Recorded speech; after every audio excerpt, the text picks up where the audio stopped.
Si rien ne bouge à la table des négociations, les employés d'entretien de la STM seront en grève à compter du 22 septembre. Les usagers, rappelez-vous, l'ont vécu il n'y a pas si longtemps, en juin dernier. Et Marc-Antoine, ils ont peur que l'histoire se répète.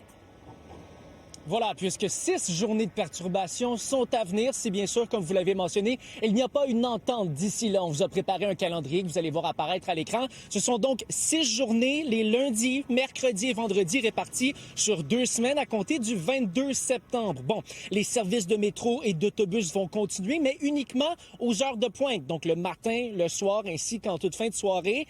D'ici là, bien, les négociations se poursuivent en présence d'un négociateur qui a été nommé par Québec. Les principaux litiges demeurent les mêmes. La volonté de la STM d'instaurer des horaires atypiques, c'est-à-dire de soir, de fin de semaine également.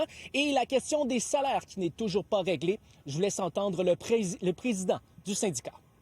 Régler l'ensemble de la convention, je pense que ça va être difficile en 2 semaines. Il reste encore beaucoup à faire. D'un autre côté, si les choses changent à la table de négociation, puis on voit que l'employeur en ce moment est braqué sur ses positions, le ton change à la table de négociation, il y a certainement possibilité d'amoindrir la grève. Ça, c'est une des choses qui est primordiale pour nous. C'est l'objectif ultime.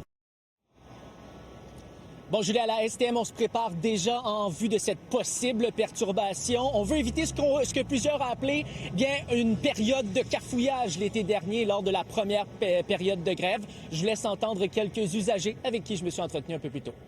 Que je vais devoir essayer de trouver d'autres moyens pour m'arranger. Je sais pas, demander des lifts ou des trucs comme ça. Mais... J'utilise la STM à tous les jours, donc s'il y avait une grève puis que les services étaient coupés, ben je pourrais pas me rendre à la job. C'est vrai que ça impacte beaucoup de monde. Mais je pense à ceux qui travaillent, là, ça doit pas être agréable. Pour ces personnes-là qui sont impactées, c'est pas drôle. Puis je pense que ça amène plein de conséquences sûrement très négatives sur leur quotidien.